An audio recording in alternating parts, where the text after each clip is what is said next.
Brought to you by Racing Fantasy. Download the app now. हम सब की जिंदगी में, खास तौर पर हिंदुस्तान में पैदा होने वाले पुरुषों की जिंदगी में, जब वो पुरुष नहीं होते, लड़के होते हैं, किशोर होते हैं, एक यक्ष प्रश्न जरूर आता है। 12वीं की कक्षा में पहुंचने से पहले ही बड़े होकर क्या बनोगे? एक पैमाना है जो बना दिया गया है कि अगर सबसे ज्यादा होशियार हो तो गणित विषय लोगे, कुछ कम हो तो बायो लोगे, डॉक्टरी की तैयारी करोगे, उससे भी कमजोर हो, जी कमजोर हो तो कॉमर्स लोगे, और निरे गधे हो तो आर्ट्स की पढ़ाई करोगे। दशकों से ये पैमाना हम लड़कों पर थोपा जाता रहा। दशकों से कभी रिश्तेदार, कभी पड़ोस के अंकल किन्हीं ज्ञात अज्ञात लोगों के उदाहरण दे देकर इश्तिहारों में छपने वाले मगशॉट की तस्वीरों को दिखा दिखा कर हम पर दबाव बनाते रहे, हमसे कहते रहे जिंदगी में उत्थान करना है तो 12वीं के बाद बीटेक करनी होगी। ये वो दौर था जब हमें बीटेक और बीई का फर्क नहीं पता था। ये वो दौर था जब हमें नहीं पता था कि बीटेक करने के बाद भी ज़्यादातर लोग इस फील्ड को तज देते हैं। कोई कोडिंग करता है, कोई स्क्रिप्ट लिखता है, कोई सिविल सर्विसेज में जाता है, कोई कुछ और करता है। एक अज्ञात भय था जो हमारे मन मस्तिष्क पर तारी था। ये किसी एक सौरभ द्विवेदी की कहानी नहीं है, ये इस देश के हर दूसरे नौजवान की कहानी है जो 12वीं तक आते आते करियर के प्रेशर से घिरा रहा। कभी इसके लिए पिटा, कभी इसके लिए ताने सहे, कभी इसके लिए बेजा दबाव सहा। और इन सब के बीच जब इंजीनियरिंग देश की राष्ट्रीय हॉबी बन चुका था करियर के मामले में, तब कुकुर मुत्ते की तरह इंजीनियरिंग कॉलेज हो गए। फलाना इंस्टीट्यूट ऑफ इंजीनियरिंग, ढिकाना इंस्टीट्यूट ऑफ ढिकाना साइंसेज। कन्फ्यूजन इतना कि सरकार को नियम बनाना पड़ा कि प्राइवेट कॉलेज अपने नाम के आगे इंडियन शब्द ना लगाएं, क्योंकि इंडियन इंस्टीट्यूट ऑफ टेक्नोलॉजी और इमली खेड़ा इंस्टीट्यूट ऑफ टेक्नोलॉजी में फ़र्क मिटता जा रहा था। ये सब हम आज क्यों कह रहे हैं? क्योंकि 28 जुलाई 2021 के अखबार में हमने एक रिपोर्ट पढ़ी कि इंजीनियरिंग की सीटों की संख्या एक दशक में सबसे कम हो गई है। 5 दर्जन कॉलेज बंद हो गए हैं। क्या बदल गया इन 10 वर्षों में? जो बच्चे कभी कानपुर और कोटा की फैक्ट्रियों में रात दिन फॉर्मूले रटते थे क्योंकि इंजीनियर बनना था, वो अब क्या बन रहे हैं? आज विस्तार से जानेंगे कि ये बीटेक वाला का तिलिस्म क्या है और क्यों इस तिलिस्म में उलझने से पहले ये ज़रूरी है कि हम और आप समझें कि हमारे और आपके नौनिहालों की खुद की चाह क्या है, रुचि क्या है। दिन की बड़ी खबर में कभी पॉलिटिक्स बताते हैं, संसद में क्या हुआ, कभी सेहत के मोर्चे पर बात करते हैं, कभी कृषि के मोर्चे पर, कभी किसी और, वो भी ज़रूरी है। पर आज हम इस राष्ट्रीय करियर के बारे में, बीटेक के बारे में विस्तार से बात करेंगे। इसके अलावा बात करेंगे पैक्सिस मामले की, जिसमें जो डाल पात पात का खेल चल रहा है, इल्जामबाजी चल रही है। पर शो में सबसे पहले दिन का वीडियो। झंडा फहराओगे 15 अगस्त में, तो झंडा फहराना चाहिए सबको। स्कूल में झंडा फहराते हैं, अपने घर पे नेशनल फ्लैग लगाते हैं, तो देश के किसान यहाँ पे आए हुए हैं तो भी नेशनल फ्लैग लगाएगा। राकेश टिकैत किसी भी कीमत पर दिल्ली में तिरंगा फहराने की बात कर रहे हैं। अपने आंदोलन और लक्ष्य के प्रति ईमानदारी और जोश होना अच्छी बात है, लेकिन क्या 26 जनवरी 2021 इतनी पुरानी तारीख हो गई कि हम सब कुछ भूल गए? एक सवाल सरकार और उसके क्राइसिस मैनेजर से भी है। ये कैसी निर्णायक सरकार है जो एक मुद्दे का निपटारा 8 महीने में नहीं कर पाई, वो भी तब जब दिल्ली की सीमा पर एक आंदोलन 2 मौसम झेलकर भी डटा हुआ है। सोचने वाली बात है। अब सुर्खियों की बारी। पिछले 24 घंटों के दौरान देश में कोरोना के नए मामले सामने आए 43,654। ठीक हुए मरीजों की संख्या 41,678 और मौत का आंकड़ा 640। लगातार बड़ी संख्या में केस रिपोर्ट कर रहा केरल अब भाजपा के निशाने पर आ गया है। पार्टी के प्रवक्ता संबित पात्रा ने से लेकर केरल मॉडल पर सवाल भी उठाए। केरल में भी विषय कंट्रोल की तरफ बढ़ रहा था, मगर कहीं ना कहीं कुछ ऐसा हुआ है, कहीं ना कहीं कुछ गलती केरल सरकार से हुई है, जिसका नतीजा यह हुआ है कि आज पूरे हिंदुस्तान का सर्वाधिक केस केरल से निकल रहा है। How to prevent third wave, इस पर पूरे देश में चर्चा हो रही है और यह चिंता का विषय है। ऐसे में what is the carelessness of the Kerala government that we see such kind of case load rise. दूसरी सुर्खी संसद से है, जहां आज एक बार फिर पैक्सिस मामले को लेकर जमकर हंगामा हुआ। दोनों सदनों में विपक्ष मांग कर रहा है कि इसको लेकर चर्चा हो, लेकिन सरकार बिजनेस एज यूजुअल वाले मूड में आ चुकी है। दोनों सदनों में एक के बाद एक बिल पेश कर रही है। यही वजह है कि मानसून सत्र के पहले दिन से चला आ रहा गतिरोध टूट नहीं रहा। आज विपक्षी दलों ने संसद में एक बैठक फिर की। इसके बाद कहा कि महंगाई, किसान कानून और पैक्सिस मामले में समझौता नहीं होगा। मानसून सत्र की हालत ये हो गई है कि सरकार और विपक्ष दोनों एक दूसरे पर चर्चा से भागने का आरोप लगा रहे हैं। सुनिए। हमें क्लियरली बताया गया है, सरकार ने बताया है कि पेगासस पे कोई भी बातचीत नहीं होगी हाउस में। मैं हिंदुस्तान के युवाओं से, जनता से पूछना चाहता हूं, आपके फोन के अंदर नरेंद्र मोदी जी ने एक हथियार डाला है। मेरे खिलाफ वो हथियार का प्रयोग किया गया, सुप्रीम कोर्ट के खिलाफ उस हथियार का प्रयोग किया गया, बाकी नेताओं के खिलाफ वो हथियार प्रयोग किया गया, प्रेस के लोगों के खिलाफ वो हथियार का प्रयोग किया गया, एक्टिविस्ट के खिलाफ इस हथियार का प्रयोग हुआ। तो सदन में बात क्यों नहीं होनी चाहिए? कांग्रेस और तृणमूल कांग्रेस के सांसदों ने जिस तरह से सदन ना चलने के लिए हर संभव प्रयास किया, वो विरोध कर सकते हैं, लेकिन उसकी भी एक मर्यादा है। मर्यादाओं को तोड़ने का काम आज जो कांग्रेस और तृणमूल कांग्रेस के सांसदों ने किया है, उसकी जितनी निंदा की जाए उतनी कम है। संसद का सत्र लोगों से जुड़ी हुई बातों को उठाने के लिए जितना इस्तेमाल हो, हम उसका स्वागत करते हैं। अलग अलग विषयों पर चर्चा हो, उस पर हम स्वागत करते हैं, लेकिन इस तरह की घटनाओं को हम बहुत निंदा करते हैं। हंगामे की खबर के बीच क्या कुछ काम भी हुआ। लोकसभा में जुवेनाइल जस्टिस अमेंडमेंट बिल पारित हुआ और राज्यसभा में बैंक्रप्सी सॉल्वेंसी कोड से रिलेटेड बिल।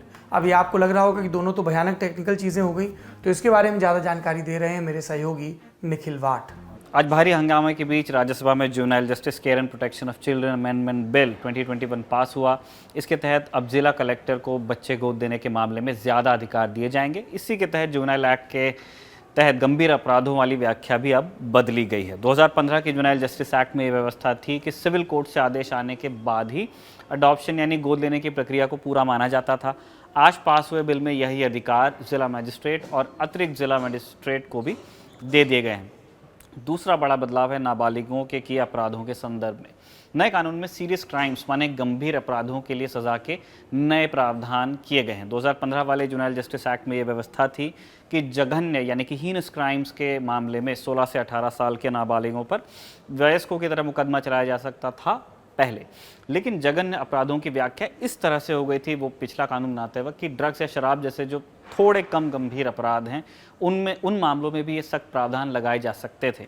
नए कानून के मुताबिक 16 से 18 की उम्र के नाबालिगों पर तभी वयस्कों की तरह मुकदमा चलाया जा सकेगा जब उनके द्वारा किए अपराध के लिए कम से कम 7 साल की सज़ा का प्रावधान हो। मिनिमम सेंटेंस 7 साल हो, तभी ये प्रावधान किक इन करेंगे। आमतौर पर ऐसे मामले यौन हिंसा के होते हैं या हत्या के होते हैं, सेक्सुअल वायलेंस और मर्डर, इस तरह के इतने गंभीर। बाकी अपराधों के लिए सीरियस क्राइम माने गंभीर अपराध मानकर जुवेनाइल कोर्ट में मुकदमा चलाया जाएगा। एक नई कैटेगरी आई है। जो छोटे अपराध हैं माने पेटी क्राइम्स हैं, उनके मामले भी पहले की तरह जुवेनाइल कोर्ट में सुने जाते रहेंगे। इससे ये होगा कि किशोर ज़्यादा से ज़्यादा जो हिंदुस्तान का अडल्ट जस्टिस सिस्टम है उससे दूर रहेंगे, ताकि उनके मुख्य धारा में लौटने की उम्मीद बरकरार रहे, क्योंकि जब वो उस तरह के माहौल में रहते हैं तब उनके पास उनकी साइकी को बहुत अफेक्ट करता है वो पूरा एक्सपीरियंस। इस बाबत सुप्रीम कोर्ट ने विधि मंत्रालय को कदम उठाने को कहा भी था। इसी तरह लोकसभा में भी हंगामे के बीच ही insolvency and bankruptcy code amendment bill 2021 pass हुआ। इंसॉल्वेंसी एंड बैंक्रप्सी पर 2016 के कानून में संशोधन के लिए ये बिल लाया गया था। नए बिल में दिवालिया या कर्ज न चुका पाने वाली कंपनियों के लिए नियमों में कुछ बदलाव की बात है। जैसे कोई कंपनी लेन देन के कारोबार में फंसी है तो उसका काम धंधा अब नहीं रोका जाएगा, या अगर कर्जदार कंपनी को बेच दिया गया है तो कर्ज नहीं चुकाने का केस उसी प्रमोटर पर चलेगा जिसके दौर में कर्ज लिया गया। ऐसे कई प्रावधान नए बिल में हैं। पहले ये प्रावधान जो 2016 वाला कानून था ज़्यादातर बड़ी कंपनियों के लिए थे। पैंडेमिक के बाद में जो MSMEs और छोटी कंपनियों के ऊपर संकट आया है, उसके लिए इस कानून को थोड़ा अब ट्वीक किया गया है उनको अकोमोडेट करने के लिए। ये तो सदन की बात हो गई। चर्चा करवाए न करवाए सरकार उसके हाथ में है, लेकिन सूचना प्रौद्योगिकी पर संसद की स्थायी समिति, यहां सरकार का जोर नहीं चलता, क्योंकि इसके अध्यक्ष हैं त्रिवेंद्रम के सांसद और कांग्रेस के नेता शशि थरूर। पैक्सिस का मामला इसी समिति का विषय है। समिति ने आज भी citizens data security and privacy विषय पर चर्चा रखी।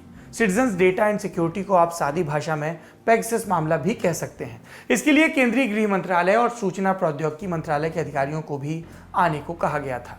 सदन में खुली चर्चा की कसर को थरूर स्टैंडिंग कमेटी में पूरा न कर दें, इसलिए सरकार इन्हें हटाने की कोशिश में लग गई। भाजपा सांसदों ने 27 जुलाई को समिति की बैठक का बहिष्कार किया था। इस दिन सिनेमेटोग्राफ संशोधन बिल 2021 पर चर्चा रखी गई थी। द हिंदू पर छपी शोभना के नायर की रिपोर्ट बताती है कि बैठक की शुरुआत में निशिकांत दुबे ने सवाल किया कि जब सदन चल रहा है तो समिति की बैठक कैसे हो। जब दुबे को यह बताया गया कि 27 जुलाई को ही 5 और समितियों की बैठक हुई है, तब उन्होंने ये शिकायत कर दी कि बैठक का एजेंडा उन्हें समय पर नहीं भेजा गया, और इसके बाद ये सारे सांसद बाहर चले गए। रिपोर्ट में यह भी बताया गया कि बैठक से ठीक पहले आईटी समिति के सभी भाजपा सदस्यों को केंद्रीय पर्यावरण और श्रम मंत्री भूपेंद्र यादव ने एक चर्चा के लिए बुलाया था। क्या इस चर्चा और फिर इसके बाद हुए वॉकआउट का कोई संबंध है? इसे लेकर कयासबाजी जारी है। खैर, मुद्दे पर लौटते हैं। चूंकि स्थायी समितियों के अध्यक्षों को सरकार अपनी मर्जी से बना या हटा नहीं सकती, इसलिए एक दूसरी तिकलम लगाई गई।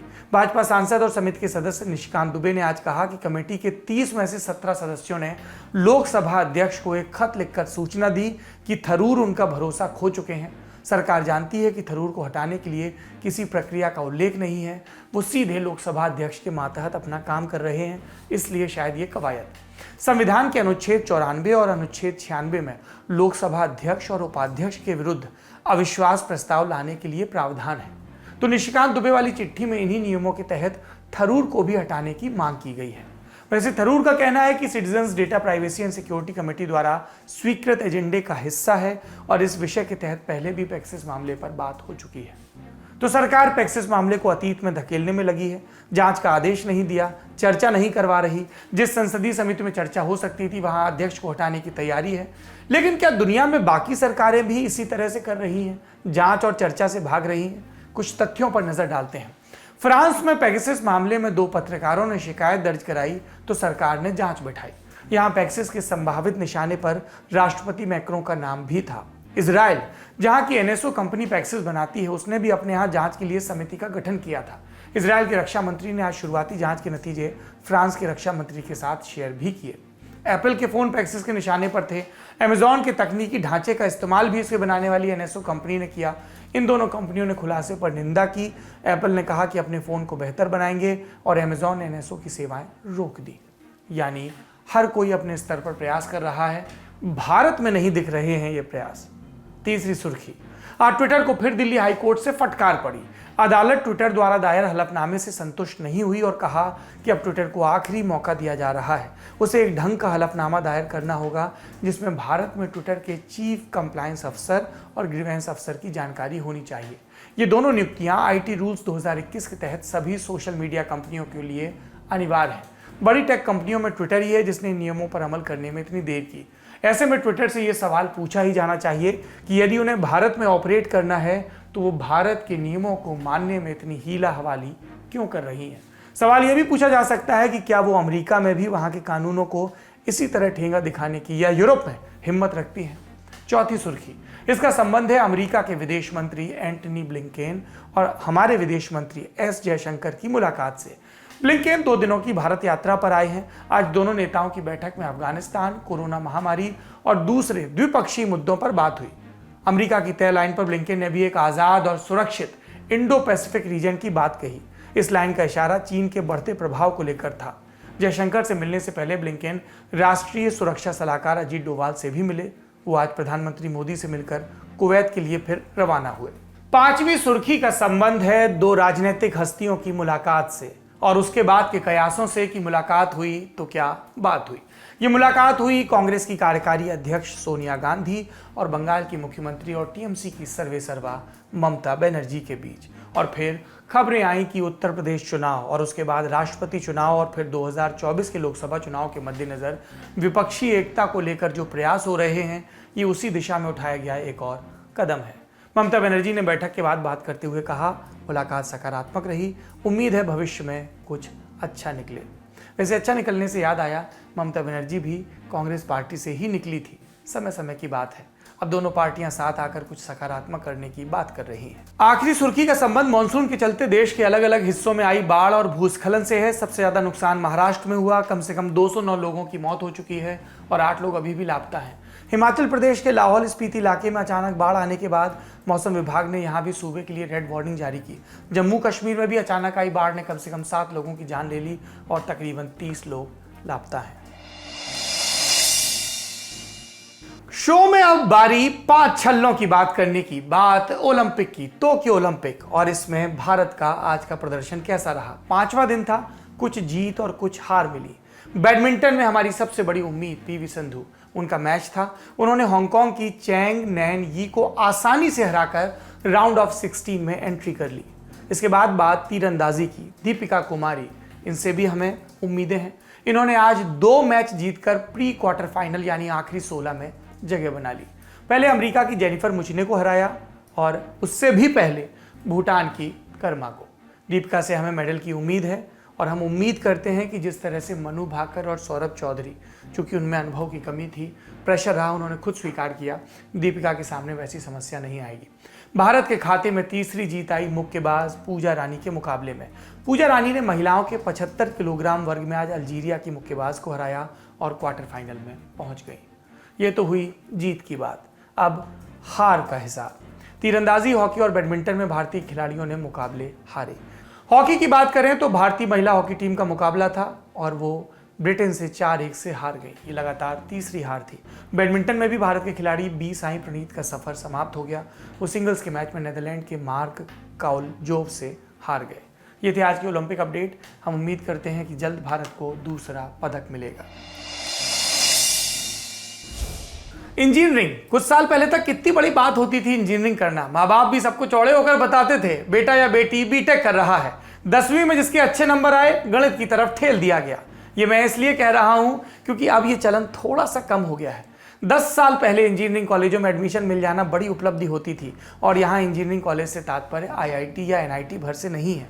किसी भी तरह के सरकारी प्राइवेट इंजीनियरिंग कॉलेज, लोग कर्ज लेकर बच्चों को डोनेशन वाले कोटे से भी दाखिला दिलाते थे। भेड़ चाल सी थी। इंजीनियरिंग में दाखिले की तैयारी कराने वाली खूब सारी कोचिंग क्लास भी खुली। किसी को ये सोचने की फुर्सत नहीं थी कि इतने इंजीनियर जो पढ़ रहे हैं खपेंगे कहाँ, नौकरी कहाँ मिलेगी। और बड़ी संख्या में जो नए इंजीनियर तैयार हो रहे हैं उनकी गुणवत्ता का क्या, पढ़ाई की, ट्रेनिंग की। फिर इस अंधी दौड़ के रुझान दिखे। हमें वो खबरें दिखने लगी कि बीटेक वाले चतुर्थ श्रेणी की नौकरियों के लिए अप्लाई कर रहे हैं। 10वीं या 12वीं पास की योग्यता वाली नौकरियों में इंजीनियरिंग की डिग्री वालों की भीड़ हो गई।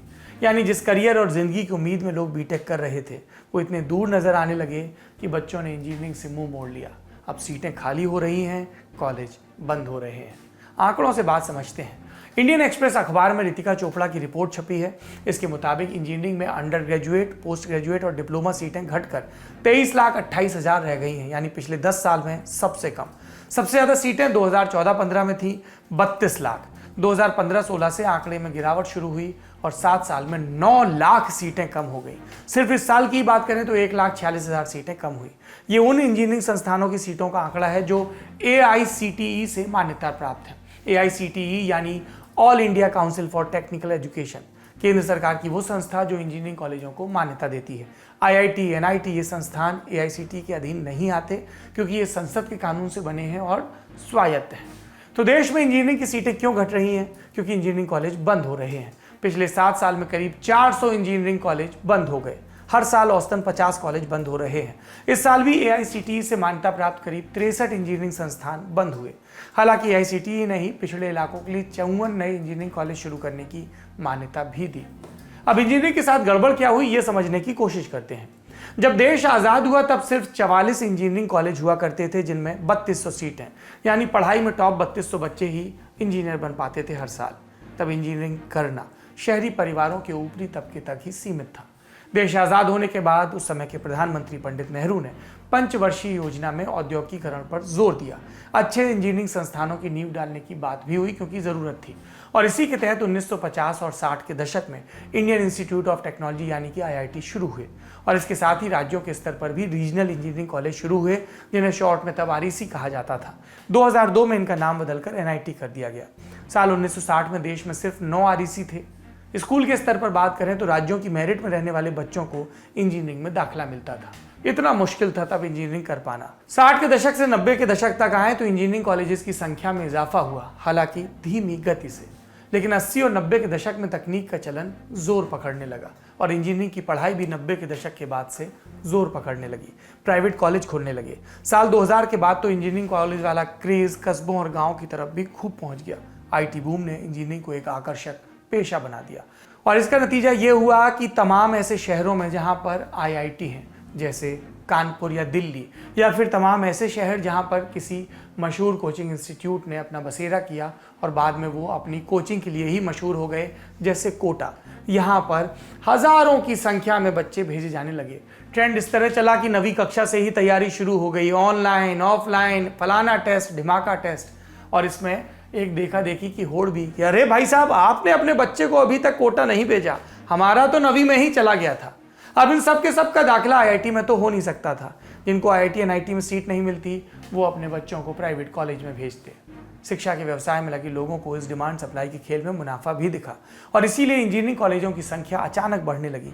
सिर्फ 2011-12 की बात करें तो एक साल में 451 नए इंजीनियरिंग कॉलेज शुरू हुए। AICTE ने भी बिना क्वालिटी पर खास ध्यान दिए धड़ाधड़ कॉलेजों को मान्यता दी। केंद्र की सरकार ने और AICTE ने एक्सपर्ट कमेटियों की सिफारिशों पर ध्यान नहीं दिया। 2003 में UR राव कमेटी ने अपनी रिपोर्ट में कुछ सुझाव दिए थे। कहा था कि जिन राज्यों में 10 लाख की आबादी पर 150 सीटों से ज़्यादा है, वहाँ 5 साल तक नए कॉलेजों को मान्यता नहीं देनी चाहिए, लेकिन केंद्र की सरकार ने इन सिफारिशों पर कभी गौर नहीं किया। नए कॉलेजों पर नियंत्रण क्यों नहीं हो पाया, इस पर पूर्व HRD सचिव अशोक ठाकुर का बयान मिलता है। उनके मुताबिक इस मसले पर कई दफ़ा चर्चा हुई, लेकिन नए संस्थान शुरू करने पर बैन लगाना कानूनी रूप से सही नहीं लगा, इसलिए ये बाजार पर छोड़ दिया गया कि जो अच्छे इंस्टीट्यूट होंगे वही सर्वाइव करेंगे। तो AICTE से इंजीनियरिंग संस्थानों को मान्यता तो मिलती गई, लेकिन पढ़ाई के स्तर पर ध्यान नहीं दिया गया। बिना योग्य फैकल्टी के, बिना लैब के, बिना पर्याप्त इंफ्रास्ट्रक्चर के इंजीनियरिंग कॉलेज चलने लगे। निजी संस्थानों के साथ साथ राज्यों के जो सरकारी स्तर कॉलेज थे, उनका भी हाल खराब होने लगा, और इसकी बड़ी वजह शिक्षा को लेकर राजनीतिक उदासीनता। ध्वनि मत से जनप्रतिनिधियों के भत्ते बढ़ जाते हैं विधानसभा में, लोकसभा में, लेकिन शिक्षा की बात आती है तो राजकोषीय घाटे पर व्याख्यान मिलता है। केंद्र और राज्य में फर्क इतना कि एक खराब है, दूसरा ज्यादा खराब। केंद्र सरकार देश में एक IIT पर हर साल करीब 500 करोड़ रुपए का खर्च करती है। इस पैसे में एक IIT औसतन 1000 इंजीनियर तैयार करता है। राज्य के स्तर पर एक कॉलेज पर मुश्किल से 20 से 25 करोड़ रुपए खर्च किए जाते हैं। बावजूद इसके यहाँ से भी 1000 इंजीनियर ही औसतन निकलते हैं। नतीजा ये कि छात्रों को डिग्री मिल जाती है, जो अच्छे संस्थान है वहाँ प्लेसमेंट भी खूब मिल जाता है, लेकिन ज़्यादातर में नौकरी पाने की दक्षता नहीं होती। पढ़ाई के बाद भी कितने बच्चे रोजगार के लायक हैं, इस पर एस्पायरिंग माइंड्स नाम की संस्था नेशनल एम्प्लॉयबिलिटी रिपोर्ट देती है। इसके सर्वे के मुताबिक इंजीनियरिंग की पढ़ाई के बाद 80%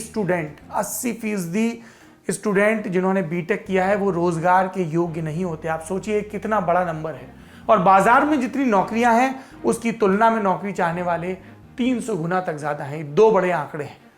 तो ये तो बात हो गई गुणवत्ता में गिरावट की। क्या सिर्फ ये इकलौती वजह है इंजीनियरिंग से मोहभंग की? प्लेसमेंट के अलावा क्या और भी वजहें हैं? हमने इस फील्ड के जानकारों से बात की। इसमें काफी सारे लेयर्स हैं। इतना सीधा सपाट जवाब तो इसका है नहीं कि इंजीनियरिंग में रुझान कम हो रहा है। अगर डेटा सीधा ये बता रही है तो हाँ, रुझान हो सकता है कि कम हो रहा हो, पर वो रुझान किस लिए कम हो रहा है? क्या जिन कॉलेजेस में वो जाते थे, अगर कॉलेजेस बंद हो रहे हैं जिनकी हम बात कर रहे हैं, तो हम प्राइवेट इंजीनियरिंग कॉलेजेस की मोस्टली बात कर रहे हैं। तो अगर प्राइवेट इंजीनियरिंग कॉलेजेस बंद हो रहे हैं तो इंजीनियरिंग सीधा हमेशा की तरह इंजीनियरिंग प्लेसमेंट से जोड़ के देखा गया है कि कितनी अच्छी प्लेसमेंट लगती है। तो इंजीनियरिंग के नंबर्स में या इंजीनियरिंग स्टूडेंट्स या कॉलेजेस के की जो संख्या थी उसमें बढ़ोतरी इसलिए हुई क्योंकि अर्ली 2000 में जब इंटरनेट बूम आया, सॉफ्टवेयर बूम आया, हमारे यहाँ से कोडर्स, टेस्टर्स और मतलब जो सॉफ्टवेयर सर्विसेज इंडस्ट्री है, सॉफ्टवेयर सर्विसेज इंडस्ट्री बहुत सारे लोगों को अब्सॉर्ब कर लेती थी, उसमें अब बदलाव आ गया है।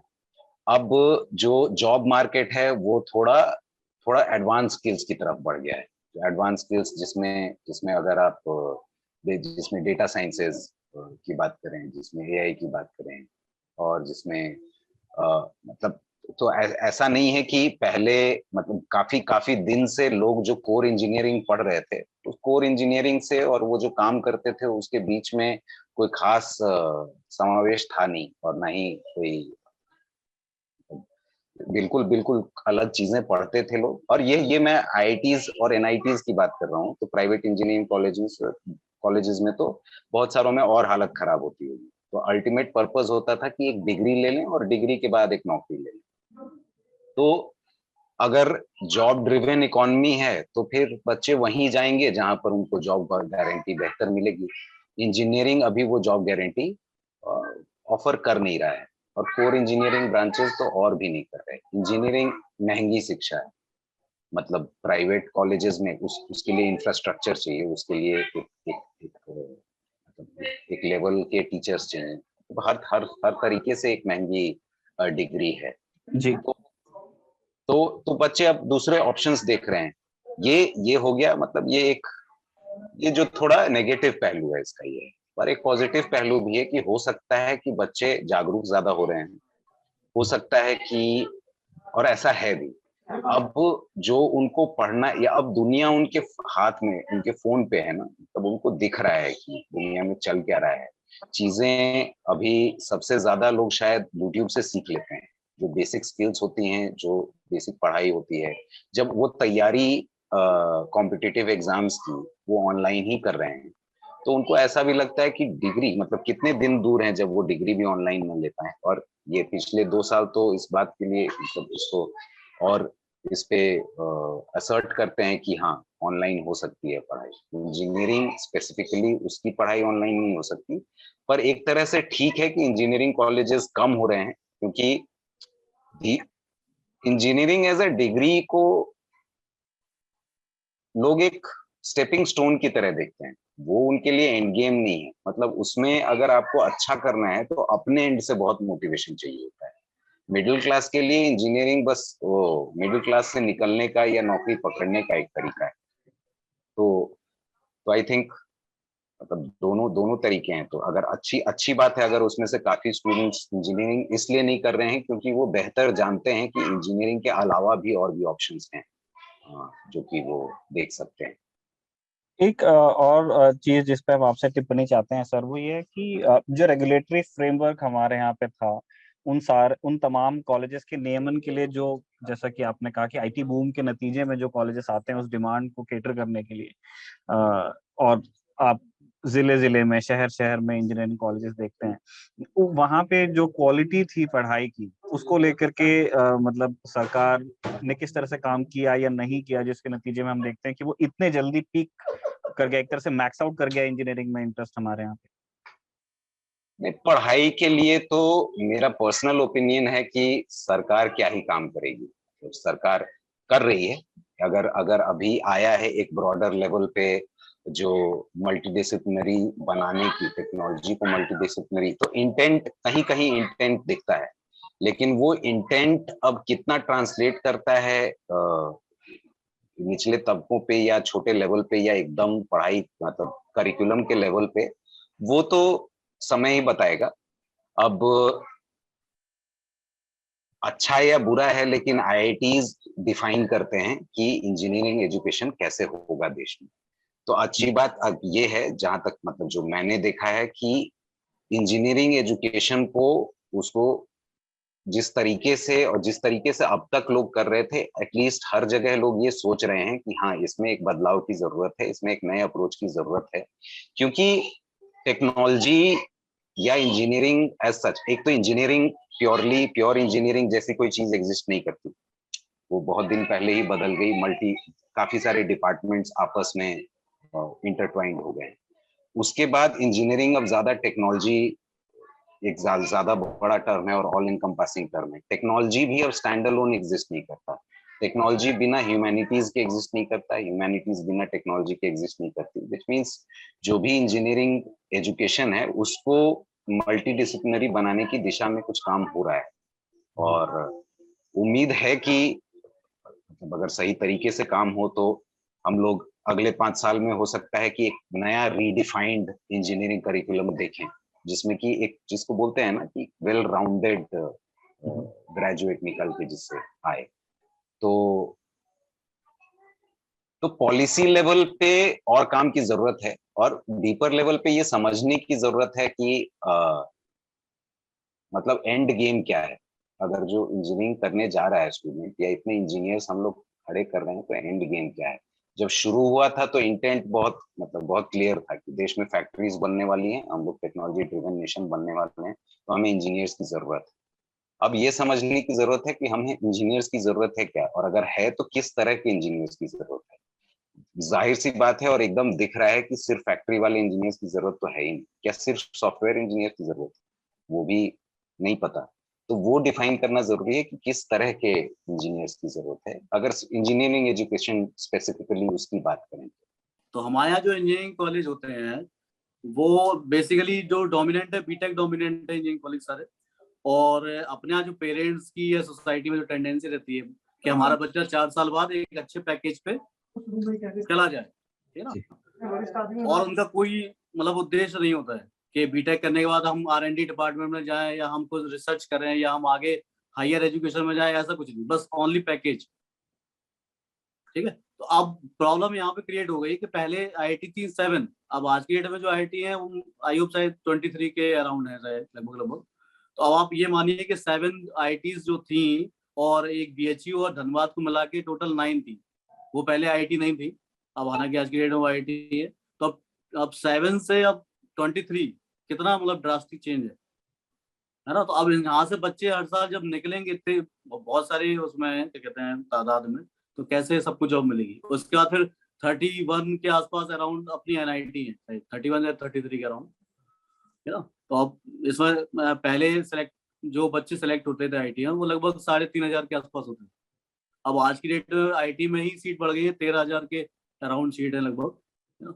तो अब आप सोचिए हर साल अब सारे कॉलेज मिला दीजिए, IIT NIT स्टेट गवर्नमेंट और प्राइवेट कॉलेज, लगभग मेरे ख्याल से 1 लाख के आसपास बच्चा निकलता हो हर साल, या हो सकता हो इससे भी ज्यादा हो।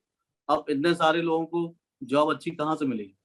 अब जाकर सरकार इंजीनियरिंग की फील्ड को दुरुस्त करने में लगी है। इंजीनियरिंग एजुकेशन पर IIT हैदराबाद के चेयरमैन BVR मोहन रेड्डी की अध्यक्षता में एक कमेटी बनाई गई थी। इसने AICTE को सिफारिशें दी कि 2020 के बाद नए इंजीनियरिंग इंस्टीट्यूट शुरू करने की अनुमति नहीं मिलनी चाहिए। ये सुझाव मान लिया गया है। 1 दशक पहले जो इंजीनियरिंग की शिक्षा पर चेक एंड बैलेंस होना चाहिए था, अब जाकर उस पर अमल लाया गया। ऐसे में ये सवाल पूछना चाहिए कि जिस UPA की सदारत मनमोहन सिंह कर रहे थे, जो खुद शिक्षा के बलबूते इतनी जगहों पर पहुंचे, उनकी सरकार ने इस चीज़ पर ध्यान क्यों नहीं दिया।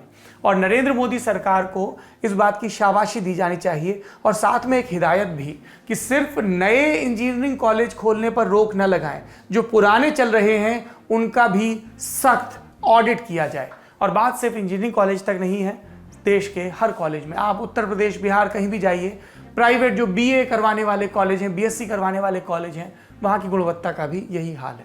एक बात और, भारत में इंजीनियरिंग कॉलेज परंपरागत कोर्सेज ही चला रहे हैं। तकनीक के मामले में दुनिया बहुत आगे बढ़ गई। हमारे यहाँ कोर्स रिवाइज ही नहीं किए जाते, सिलेबस बरसों बरस वही पुराने चलते रहते हैं। विशेषज्ञ कहते हैं कि ज़्यादा से ज़्यादा कॉलेज में artificial intelligence, robotics, data science जैसे कोर्स शुरू हों।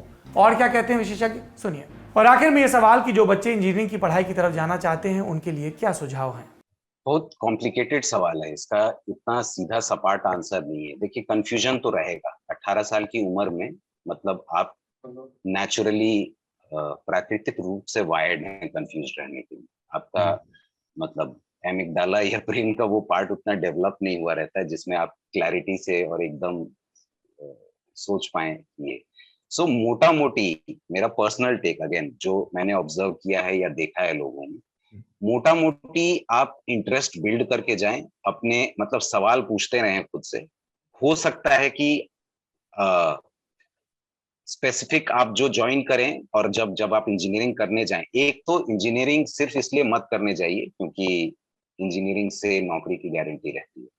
क्योंकि वो अपने आप में थोड़ा बहुत अपने इंटरेस्ट को अलाइन करके जाएं इंजीनियरिंग करने के लिए। ये बहुत मतलब ये प्रिविलेज्ड बात है कहने के लिए। ऐसा नहीं होता कि सबके इंटरेस्ट अलाइंड होते हैं। जो आपको जो ऑप्शंस होते हैं और जो मिलता है उसमें अंतर होता है। पर मोटा मोटी आप ये समझ के जाएं कि इंजीनियरिंग एजुकेशन एक तरह से अंडरग्रेड एजुकेशन बहुत सारे मौके देता है आपको फिगर आउट करने के लिए कि आगे आप ग्रेजुएशन के बाद कौन सा रास्ता पकड़ना चाहते हैं। तो इंजीनियरिंग एंड गेम नहीं, तो जो नुकसान है या जो कर्स है इंजीनियरिंग का, वही उसका गिफ्ट भी है कि वो मोस्टली आपको सोचने के मतलब एनालिटिकल बेंट ऑफ माइंड तो दे ही देता है, प्रॉब्लम सॉल्विंग तो दे ही देता है। तो अगर आप इंजीनियरिंग में कुछ नहीं सीख पा रहे जो आपको ऐसा लग रहा है, तो ऐसा नहीं है। मतलब अगर आप कुछ नहीं सीख पा रहे तो आप सीखना कैसे, वो तो सीख ही रहे हैं। कैंपस में जाना, एक खास तरह के करिकुलम को फॉलो करके और उसको कंप्लीट करना, वो अपने आप में वो भी एक बड़ी बात और प्रोसेस होता है। 18 साल की उम्र में आप अपने स्टेटस को बदलना चाहते हैं, तो वो इंजीनियरिंग हो, ह्यूमैनिटीज हो या जो भी हो, आप ये इंश्योर कीजिए कि आपका स्टेटस को, जो प्रेजेंट स्टेटस है, वो बदल रहा है और आप मतलब एक दिशा ले रहे हैं जो बेहतर कर रही है आपका, एटलीस्ट बेहतर डायरेक्शन में आपको ले जा रही है। और ठीक है, इट इज ओके कि अगर आपको कंप्यूटर साइंस नहीं मिलता, इट इज एब्सोल्युटली आपके चॉइस का इंस्टीट्यूट नहीं मिलता, क्योंकि चॉइस जब पता ही नहीं है कि एग्जैक्टली चॉइस में कितना सही है और कितना गलत, तो इसलिए उस पर ज्यादा कष्ट लेने की जरूरत नहीं है। वहां पे कैंपस में जाके या फिर उन 4 सालों 5 सालों में लोग फिगर आउट कर ले। तो कुल मिलाकर बात यह है कि क्वांटिटी बढ़ने से देश में इंजीनियरिंग की पढ़ाई का नाम जरूर खराब हुआ, लेकिन अब इंजीनियरिंग की पढ़ाई उतने ही अच्छे मौके अभी भी देती है। पिछले साल का सर्वे बताएं तो देश में सबसे ज्यादा 31% नौकरियां इंजीनियरिंग और तकनीक की फील्ड में ही मिली, बशर्ते आप इन मौकों को भुनाने के लिए तैयार हो। और ये तब होगा जब आपके मम्मी पापा अपनी सरकार के काम का आकलन इस तरह भी करें कि उसने शिक्षा पर कैसा काम किया, और आपके मम्मी पापा अपने ऊपर भी काम करें कि उन्होंने आस पड़ोस के लोगों के या अपने अर्जित दबाव में अपने बच्चों को ये करियर सेलेक्ट करवाया, या बच्चों की वाकई मर्जी थी। हमारे घर वाले खूब चाहते थे हम बीटेक करें, इसके लिए हमारी खूब लानत मलानत हुई, लेकिन हमको ज़्यादा नहीं समझ में आती थी गणित और विज्ञान। हमने हाथ जोड़ लिए समय रहते। हमें समझ में आती थी पॉलिटिकल साइंस, हिस्ट्री और हिंदी का लिटरेचर, और अपने राम वही पढ़ के आज आपके सामने खड़े हैं। तो दूसरों की बात क्या करें, थोड़ा बहुत तो आप निर्लज्ज होकर कह रहा हूँ, लेकिन अगर इससे आपके बच्चे का, लड़के या लड़की का भविष्य सुधर रहा है तो आप सुन लीजिए। ज़रूरी नहीं है कि कोई बीटेक में सिलेक्ट हो तभी अच्छा हो। अच्छे इंजीनियर बने, जिनका अभी भी बीटेक करने का मन है वो ज़रूर जाएं, लेकिन सब धान 22 पसेरी ना तौलें। इतने सारे करियर हैं जिन पर बात कर सकते हैं, और बात करने का तरीका क्या है, मैं आपको एक पर्सनल ट्रिक बताता हूँ। मेरी एक भतीजी है, कात्यायनी नाम है, उसको मैंने ये असाइनमेंट दिया, अभी वो 11वीं कक्षा में गई है, कि बच्चे मुझे कम से कम खोज के इंटरनेट पर सर्च करके, लोगों से बात करके 50 ऐसे करियर बताओ जो तुम्हें मज़ेदार लगते हैं। अगर तुम्हें हवाई जहाज़ देख के लगता है कि इसको जो उड़ाता होगा वो कैसा होता होगा, तो इसके बारे में खोजो, और ये क्या तुम्हारे मिजाज से मेल खाता है। अगर तुम्हें कोई सुंदर ज्वेलरी पसंद है तो सोचो इसे किसी ने डिज़ाइन किया होगा। यदि तुम्हें कोई खेल देखकर मज़ा आता है कि तुम ऐसे मनु भाकर को या मुदगिल को शूटिंग करते देख रही हो और तुम्हें लगता है कि ये चीज़ एक्सप्लोर करने लायक है, तो उसके बारे में पढ़ो। ऐसे अनंत करियर हैं आपके बच्चे की, जहाँ पर चाह हो वहीं पर उसको भेजिए। इससे उसका जीवन अच्छा होगा, क्योंकि तब काम करते वक्त उसे घड़ी देखने की ज़रूरत नहीं पड़ेगी। आज के ललन टॉप शो में इतना ही। जिन बीटेक वालों को ख़राब लगा हो उनसे मुआफ़ी चाहेंगे, लेकिन आप भी जानते हैं कि आपके कोर्स के नाम पर किस कदर भीड़ चाल चल रही है। शुभ रात्रि। Brought to you by Racing Fantasy. Download the app now.